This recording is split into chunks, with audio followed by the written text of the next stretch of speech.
तिनसुकिया बोहाग बिहू के पावन अवसर पर इस वर्ष तिनसुकिया में सेंट्रल बिहू का आयोजन बड़े ही उत्साह और पारंपरिक धूमधाम के साथ किया जाएगा। सेंट्रल बिहू कमेटी द्वारा आयोजित प्रेस वार्ता में इस संबंध में विस्तृत जानकारी दी गई। कमेटी के अनुसार 15 अप्रैल को सेंट्रल बिहू के लिए निर्धारित अस्थायी कार्यालय स्थल पर विधिवत ध्वजारोहण किया जाएगा, जिससे कार्यक्रमों की औपचारिक शुरुआत होगी। इसके बाद 20 अप्रैल को भव्य सांस्कृतिक शोभा यात्रा निकाली जाएगी, जिसमें शहर के विभिन्न क्षेत्रों से बड़ी संख्या में लोग भाग लेंगे। इस वर्ष 20 और 21 अप्रैल को सेंट्रल बिहू का मुख्य आयोजन तिनसुकिया के चालीहा नगर फील्ड में आयोजित किया जाएगा। इस दौरान विभिन्न जाति जनजातियों की सांस्कृतिक झलकियां, पारंपरिक नृत्य, वेशभूषा और लोक धरोहर को प्रदर्शित किया जाएगा, जिससे असम की समृद्ध सांस्कृतिक विविधता का अद्भुत संगम देखने को मिलेगा। सेंट्रल बिहू कमेटी ने तिनसुकिया के सभी व्यापारियों और दुकानदारों से अपील की है कि वे 20 अप्रैल को अपने अपने प्रतिष्ठान बंद रखकर शोभा यात्रा में भाग लें और इस सांस्कृतिक उत्सव को सफल बनाएं। कमेटी ने स्पष्ट किया कि इस बार केवल उन्हीं बिहू दलों को आमंत्रित किया जाएगा जो बिना किसी आर्थिक मांग के पारंपरिक भावना के साथ भाग लेने के इच्छुक हों। उन्होंने कहा कि पहले जहां गांवों में नामघर से पान तामुल देकर बिहू दलों को आमंत्रित किया जाता था, वहीं अब कुछ दलों द्वारा आर्थिक मांग की प्रवृत्ति बढ़ गई है, जिसे देखते हुए यह निर्णय लिया गया है। प्रेस वार्ता के दौरान यह भी बताया गया कि कमेटी द्वारा आने जाने और भोजन की व्यवस्था होगी। यह जानकारी तिनसुकिया के होटल मयूर ज्योति में आयोजित सेंट्रल बिहू कमेटी की प्रेस वार्ता में साझा की गई। सेंट्रल बिहू 2026 को लेकर शहर में अभी से उत्साह का माहौल है और यह आयोजन एकता, संस्कृति और परंपरा का प्रतीक बनकर उभरने की उम्मीद है। तिनसुकिया से अर्जुन मिश्रा की रिपोर्ट। हल जे आमी प्रथमते सांस्कृतिक शोभायात्राলৈ आमी किछु बार्ता प्रेरण কৰিবলৈ বিচাৰিছোঁ। বিগত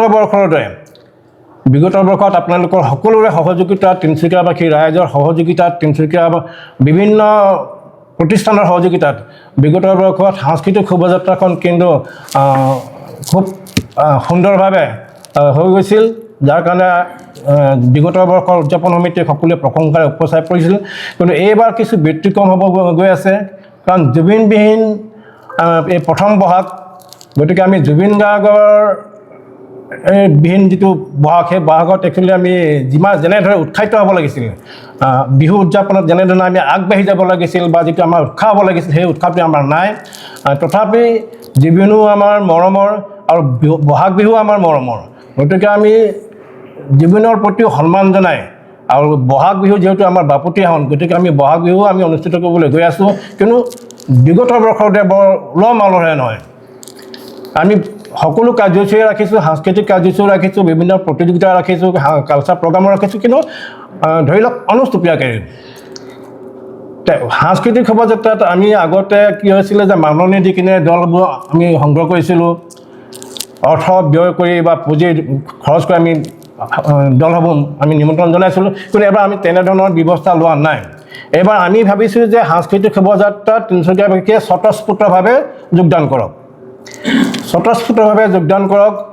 যদি আমি ভাবোঁ যে তিনচুকীয়াবাসী ৰাইজে যিহেতু বহাগ বিহুক বা ৰঙালী বিহুক আদৰ সাদৰ কৰে বা মৰম কৰে বা ভাল পায়, তেনেহ'লে নিশ্চয় স্বতঃস্ফূৰ্তভাৱে সকলোৱে ওলাই আহিব বুলি আমি আশা ৰাখিছোঁ।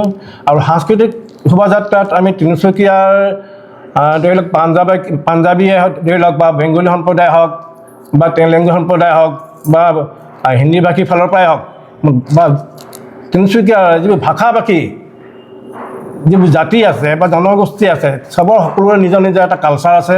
গতিকে আমি ভাবোঁ যে তিনিচুকীয়া কেন্দ্ৰীয় ৰঙালী বিহুৰ যিটো 20 তাৰিখৰ যিটো সাংস্কৃতিক শোভাযাত্ৰা, সেই শোভাযাত্ৰা তিনিচুকীয়াৰ বিভিন্ন ভাষা-ভাষী সকলো কালচাৰ টিম ইয়াত যোগদান কৰক, আমি নিমন্ত্ৰণ জনাইছোঁ।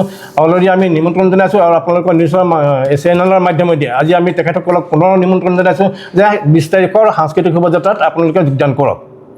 আৰু লগতে বিগত বৰ্ষত এটা কথা উল্লেখযোগ্য যে বিগত বৰ্ষত কিন্তু বিভিন্ন প্ৰতিষ্ঠান, দোকান হওক, প্ৰতিষ্ঠান সকলোৱে নিজৰ নিজৰ ব্যৱসায়িক প্ৰতিষ্ঠান বন্ধ কৰি সাংস্কৃতিক শোভাযাত্ৰাত যোগদান কৰিছিল, যাৰ কাৰণে এটা শক্তিশালী ৰূপত শোভাযাত্ৰা হৈছিল।